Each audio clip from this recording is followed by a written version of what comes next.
बिस्मिल्लाहिर्रहमानिर्रहीम। अच्छा बच्चों, लास्ट टाइम हम डिस्कस कर रहे थे फ्लक्स, इलेक्ट्रिक फ्लक्स। तो हमने एक फार्मूला डिराइव किया था कि हमारे पास जो फ्लक्स होता है phi E is equal to E vector dot A vector. तो इसके बारे में हमने कंप्लीट डिस्कस किया था कि ए वेक्टर हमारे पास क्या चीज़ है या क्या चीज़ है, ये फ्लक्स है।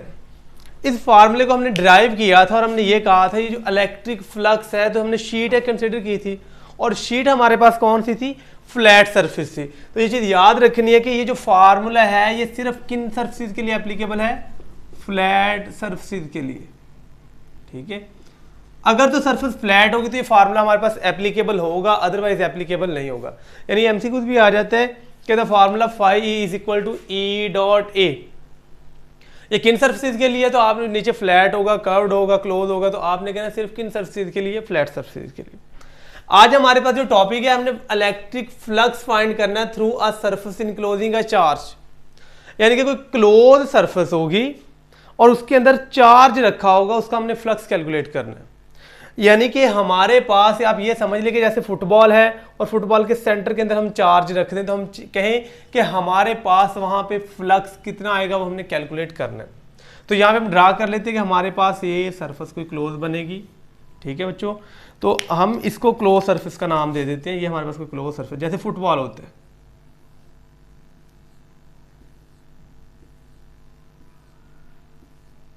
ठीक है, तो ये हमारे पास 3 डायमेंशनल होगा और ये फुटबॉल की शेप आएगी आपके पास।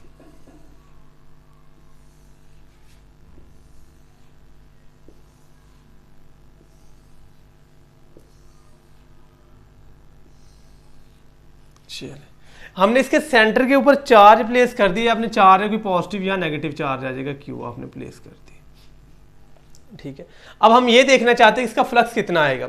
असल में तो फ्लक्स का फार्मूला हमारे पास phi E is equal to E dot A. और अगर हम फुटबॉल को देखें तो फुटबॉल तो हमारे पास इस तरह क्लोज होता है, इस तरह करके। तो ये तो असल में क्या है, कर्व्ड सरफेस है। तो पहले इस कर्व्ड को हमें क्या बनाना पड़ेगा, फ्लैट, तभी हम ये फार्मूला एप्लीकेबल कर सकते हैं, अदरवाइज फार्मूला एप्लीकेबल नहीं। अब ये हमारे पास इस तरह फुटबॉल है, यानी ये याद रखें, ये इसके हमने छोटे छोटे पैच कर लिए। क्यों पैच किए, आप जैसे ये कर्व्ड है इतनी, आपने हाफ फुटबॉल कर दिया, कर्व्ड हो गया। अब आप जितना इसको कट करते जाएंगे, कट करते जितना छोटा पैच करते जाएंगे उतना ये क्या बनता जाएगा, फ्लैट। तो हमने इसको n पैचेज में डिवाइड कर लिया है और हमने ये कहा है कि जो स्मॉल पैच है ये ऑलमोस्ट किस तरह बन गया हमारे पास, ये फ्लैट हो गया, ये फ्लैट है सरफेस। यानी कि इस पूरे फुटबॉल को हमने कितने पैचेज में डिवाइड कर लिए, n पैचेज में। ठीक हो गया बच्चों, और एक छोटा जो पैच है वो क्या बन गया, फ्लैट बन गया। अब हमें ये पता है पूरे फुटबॉल का फ्लक्स निकालना, तो आप पूरे फुटबॉल के पैचेज के फ्लक्स को क्या करवा लें, ऐड करवा लें। तो ये हम एक पैच को यहाँ पे कंसिडर करेंगे और पूरे पैचेज को ऐड कर लेंगे तो हमें टोटल फ्लक्स मिल जाएगा। तो इस डायग्राम को मैं यहाँ पे ड्रा कर देता हूँ, एक सिंगल डायग्राम। इसके सेंटर पे हमने क्या प्लेस किया हुआ है, चार्ज, और यहाँ पे हमने एक छोटा पीस कट कर दिया। ये हमारे पास इस तरह कट हो गया। ठीक है, अब ये फ्लैट सरफेस ऐसे पड़ी है फुटबॉल के ऊपर। अगर इसका वेक्टर ड्रा करेंगे, एरिया वेक्टर, तो मैंने बताया था एरिया वेक्टर की डायरेक्शन क्या होगी आपके पास, आउटवर्ड। यानी कि फुटबॉल के ऊपर ऐसे पैच है, ये इसका फ्लैट सरफेस है, इसके ऊपर एरिया वेक्टर कितने एंगल पे आएगा, 90 पे। आपने वो बॉल देखी होगी, वो जो छोटे बच्चों के लिए, यहाँ वो आप ये कहते हैं कि चाबी के साथ जो छल्ला जिसे कहते हैं वो लगा होता है, वो रबड़ सी बॉल होती है, उसके आसपास ऐसे कांटे निकले होते हैं। या एक वो मुझे पौधे का नाम नहीं याद, उसका फल होता है, उसके इर्द गिर्द भी ऐसे कांटे निकले होते हैं। तो ये असल में उसी तरह ही हर एक का एरिया वेक्टर बाहर की तरफ निकला होगा, ऐसे करके आपस कांटों की फॉर्म में। अब ये देखना, चार्ज इसके अंदर प्लेस किया आप कह दें, और इस चार्ज से इलेक्ट्रिक फील्ड लाइंस किसकी तरफ ओरिजिनेट होंगी, हमारे पास आउटवर्ड डायरेक्शन में। तो ये हमारे पास चार्ज है और चार्ज से लाइनें किसकी तरफ निकल रही हैं, बाहर की तरफ। यानी फुटबॉल है, ऐसे करके फुटबॉल के सेंटर पे रखा, चार्ज की लाइनें बाहर की तरफ है, हमने पॉजिटिव चार्ज समझ लिए। और हर एरिया के साथ इसका एंगल भी कितने का बन रहा है, 0। यानी एक एरिया वेक्टर भी परपेंडिकुलर है सरफेस के और इलेक्ट्रिक फील्ड लाइंस भी जा रही हैं, दोनों की डायरेक्शन क्या जा रही है बच्चों, सेम जा रही है। तो थीटा कितने का बनेगा, 0 का। ठीक हो गया। इसी तरह ही इस पैच का एरिया वेक्टर भी बाहर को इलेक्ट्रिक फील्ड लाइन, तो हर एक का एरिया वेक्टर बाहर को आएगा, A2 A3 A4 AN तक आप चले जाएं, 1 2 3 4 सो ऑन n पैचेस तक। तो ये सब के सब एरिया वेक्टर बाहर की तरफ होंगे और आप ऐसे कह दें एरिया वेक्टर इसके ऊपर कांटों की तरफ बाहर को, और चार्ज की लाइनें भी किधर को निकलेंगी बच्चों, बाहर को। तो हमारे पास θ1 हो, θ2 हो, θ3 एंड सो ऑन चलते जाएंगे, θn या थीटा तो कितने का आएगा 0 डिग्री। ये हमारे पास एंगल आ जाते हैं। चलिए अब आपने फाइंड करना है कि इस छोटे पैच का फ्लक्स कितना होगा। ये पैच 1 है, इसी तरह ही सबको ऐड करते जाएंगे तो टोटल फ्लक्स है। हमने कितने पैचेस में डिवाइड किए n में, तो मुझे बताएं ये टोटल एरिया स्फीयर का a है, आप कहते हैं छोटे पैच का एरिया होगा डेल्टा A1, इसका एरिया क्या होगा डेल्टा A2, इसका area delta A3 so on delta n। तो हमने इसको n पैचेस में डिवाइड कर लिया है। पहले का एरिया कितना आ रहा है A1, इसका area delta A2, delta A3 and so on delta AN। तो ये हमारे पास एरिया आ जाते हैं। अब इनके एरिया वेक्टर क्या होंगे, उनके परपेंडिकुलर। तो हमारे पास इस छोटे पैच को हमने कंसीडर किया, तो मुझे बताएं इसका कितना एरिया डेल्टा A1 वेक्टर आ जाएगा, ठीक है कि नहीं। और इस पॉइंट पे इलेक्ट्रिक फील्ड इंटेंसिटी कितनी होगी E1। अब हमें पता है कि इलेक्ट्रिक फील्ड इंटेंसिटी का फार्मूला था E is equal to charge K over R का स्क्वायर। अब ये जो पैचेज हैं ये फुटबॉल की शेप के पैचेज हैं, ये आपने फुटबॉल को डिवाइड किए। अब सेंटर पे चार्ज रखे, ये वाला पैच, इधर वाला पैच, हर पैच का सेंटर से फासला कितने का बन रहा है, जितना इसका क्या है रेडियस है। इसका ये मतलब है हर पैच के ऊपर आर क्या होगा सेम होगा, क्योंकि हर पैच सेंटर से इक्वल फासले के ऊपर है। सेकंड, हर अगर इस पैच को देखें या इसके साथ वाले पैच को देखें आप, हर एक के लिए चार्ज भी सेम है, फासला भी सेम है, क्यू भी सेम, आर भी सेम। तो चलिए यहाँ पे हमने स्मॉल क्यू रखा है, इसको हम स्मॉल क्यू कर देते हैं। आर भी सेम, क्यू भी सेम, तो के तो वैसे सेम हो, तो हर जगह इलेक्ट्रिक फील्ड इंटेंसिटी की शिद्दत क्या होगी सेम, क्योंकि चार्ज पड़ा है सेंटर पे। आप यहाँ पे बैठ के देखें फासला आर, यहाँ पे बैठ के, यहाँ पे, तो हर जगह फासला सेम। अच्छा, इस चीज़ से कंफ्यूजन है कि शायद इस पैच का फासला इससे कम होगा, असल में ये इस तरह बाहर की तरफ है, तो ये पैच ऐसे होगा, इसका सेंटर से फासला इस तरह मेजर करेंगे आप लोग। इसका ये मतलब हो गया है कि इलेक्ट्रिक फील्ड इंटेंसिटी क्या होगी हर जगह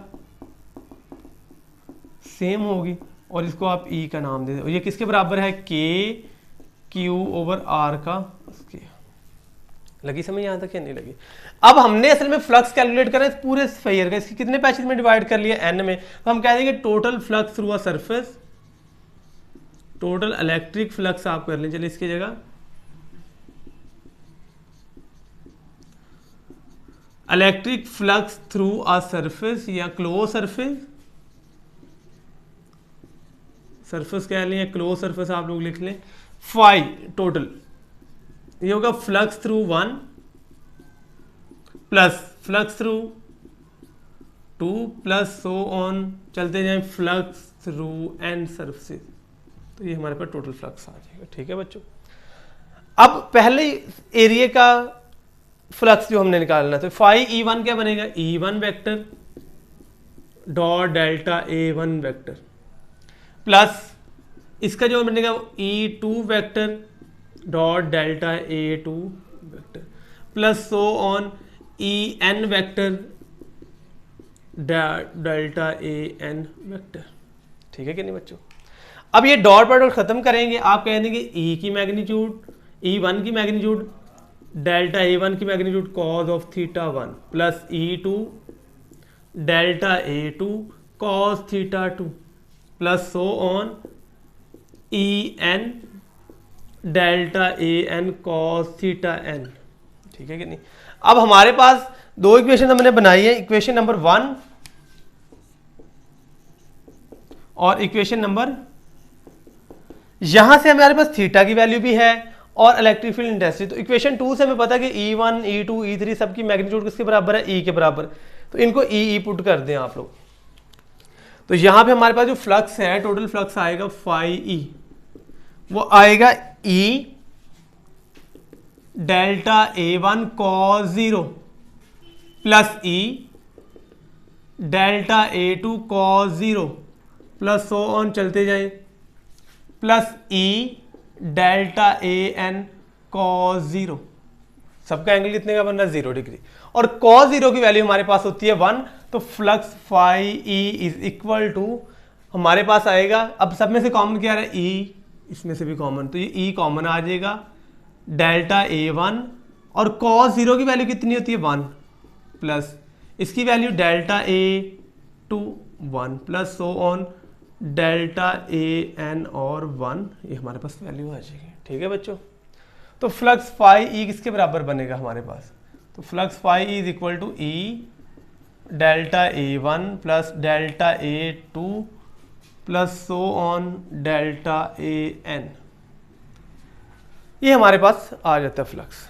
अब delta A1 delta A2 delta A3 ये सभी एरिया मिलेंगे और ये पूरे की पूरी स्फीयर का एरिया बन जाएगा, तो इसे हम कह देते हैं total area of the close surface are, total area of the sphere, total area of the football या वो स्फीयर हमारे पास जो था, इसको हम ए का नाम देते। तो फ्लक्स फाई ई हमारे पास किसके बराबर आएगा, तो phi E is equal to E, ये टोटल एरिया कितना होता है स्फीयर का 4 पाई आर स्क्वायर, तो जो ई की वैल्यू है वो होती है 4k over R square, 4 pi R square, और k की वैल्यू हमने पढ़ी है हमारे पास होती है 1 over 4 pi epsilon not q over R square into 4 pi R square. यहां तक होगी बच्चों क्लियर कि नहीं। अब यहां पे 4 पाई से कैंसिल हो जाएगा और आर स्क्वायर से, तो हमारे पास जो फ्लक्स आएगा वो आ जाएगा चार्ज ओवर एप्सिलॉन नॉट। ठीक है बच्चों, यहां तक लगी बात, समझ नहीं लगी, इसके कंसीक्वेंस बाद में देखते हैं, पहले से थोड़ा सा रिवाइज कर लेते हैं। असल में हमने पूरी स्फीयर का फ्लक्स कैलकुलेट करना था, असल में क्लोज शेप है, फार्मूला हमारे पास क्या था फ्लैट का, तो इसको पहले क्लोज जो कर्व्ड सरफेस है उसको फ्लैट में कन्वर्ट करने के लिए हमें कितने पैचेज में डिवाइड कर लिया n में, और हर एक का एरिया हमारे पास आ गया। फिर हमने कहा एरिया वेक्टर जो होगा वो परपेंडिकुलर होगा और इलेक्ट्रिक फील्ड लाइंस भी बाहर की निकली, तो दोनों की डायरेक्शन क्या होगी सेम, एंगल कितने का बनेगा 0, तो फ्लक्स कितने का आ जाएगा, सॉरी एंगल सबका कितना का है 0 डिग्री। इलेक्ट्रिक फील्ड इंटेंसिटी हर पॉइंट का या हर पैच का सेंटर से फासला कितना है सेम, आर की वैल्यू सेम, हर एक के लिए रखे हुआ अंदर चार्ज सेम, तो के वैसे कांस्टेंट है तो इसकी वैल्यू भी क्या आएगी सेम है। फिर हमने टोटल फ्लक्स कैलकुलेट करना, सबके फ्लक्सेस को क्या करते हैं ऐड, फार्मूला हमने अब ये वाला लगा देना क्योंकि ये पैचेस क्या हो गए फ्लैट हो गया हमारे पास, तो हमने इस फार्मूले को लगाया, इसमें से ई कॉमन ले लिया है क्योंकि E1 E2 E3 सभी सेम थे, हमने यहाँ वैल्यू पुट कर दी और थीटा सबका सेम था 0, हमने यहाँ वैल्यू पुट, cos 0 की वैल्यू 1 है, तो ये हमारे पास total area of the sphere आ गया। अब यहाँ पे जो फार्मूला इसके 2-3 कंसीक्वेंस हैं वो हम इसको स्टडी करते हैं। अगर यहाँ तक यानी देख ले एक बार, इसको मैं रेज कर देता हूँ, इससे आगे हम इसके कंसीक्वेंस स्टडी करते हैं, इसमें किसके कंसीक्वेंस है क्या आपके पास। चले ये मैं फार्मूला रेज कर देता हूँ। अब यहाँ पे फ्लक्स जो है थ्रू अ क्लोज सरफेस, ये हम क्लोज सरफेस ही कह रहे हैं कि फ्लक्स कितना आ रहा है हमारे पास, तो जो फ्लक्स की वैल्यू आती है phi E is equal to Q over epsilon not. अब ये देखें, सपोज करें हम ये कह रहे हैं कि 1 कूलम चार्ज है, लेट्स सपोज 1 कूलम चार्ज जो है वो 2 लाइनें निकालता है, एक लाइन ये निकल गई तो एक लाइन ये, सिर्फ समझने के लिए, तो फ्लक्स कितने का होगा 2 का। अब आप इसमें क्योंकि फ्लक्स हमने कहा था number of electric field line, अब हमने कहा कि नहीं हमने 2 की 1 कूलम की बजाय 2 कूलम का करें, तो लाइनें कितनी निकलेंगी बच्चों अब 4, ठीक है कि नहीं, यानी कि अब फ्लक्स कितने का हो जाएगा 4 का। लाइनें चार्ज हमने कर दिया 3 कूलम का, तो लाइनें कितनी होगी बच्चों 6। इसका ये मतलब है जैसे जैसे अंदर रखा हुआ हम चार्ज बढ़ा रहे हैं फ्लक्स की वैल्यू क्या होती जा रही है ज्यादा। तो यहां से ये भी तो हमें यही बता रहा है कि अगर हम चार्ज बढ़ाएंगे तो उसमें से निकलने वाला फ्लक्स भी क्या होता जाएगा ज्यादा। इसका मतलब जो फ्लक्स है वो डिपेंड्स अपॉन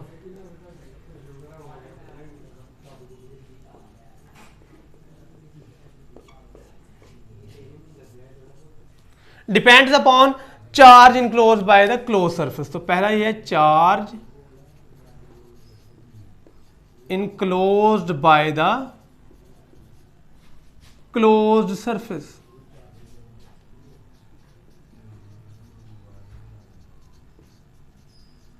ठीक है कि नहीं, पहला ये।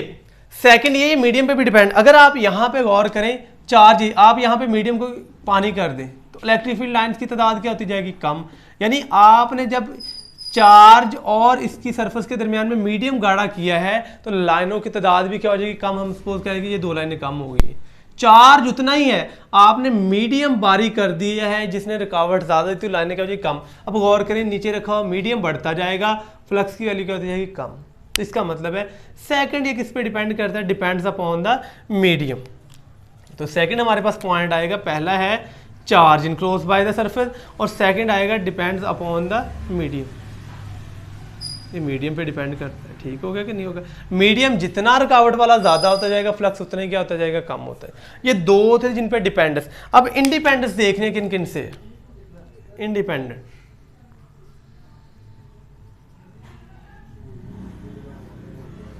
ठीक है कि नहीं।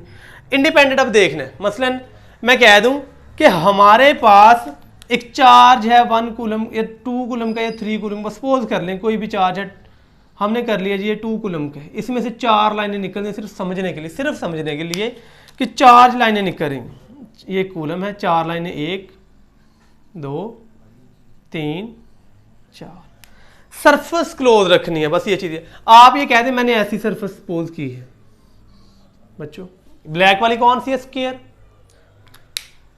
हम ये कह रहे हैं इसमें से कितनी लाइनें गुजरेंगी, 1 2 3 4। अब आप कहते हैं नहीं, मैंने इसको हटा दिया, एक मैंने ट्राइंगल की ले लिया सरफेस। अब बताएं लाइनें इसमें से भी कितनी गुजर रही हैं, 1 2 3 4। अब अगर मैं ये क्लोज ले लूं, लाइनें इसमें से भी 1 2 3 4, इसका मतलब सिर्फ सरफेस क्लोज हो, सरफेस की शेप चाहे स्क्वायर है, चाहे ट्राइंगल है, चाहे सर्कुलर है, फ्लक्स क्या रहता है, रिमेन सेम। तो ये असल में किस पे नहीं डिपेंड करता, does not depend upon the shape, depend upon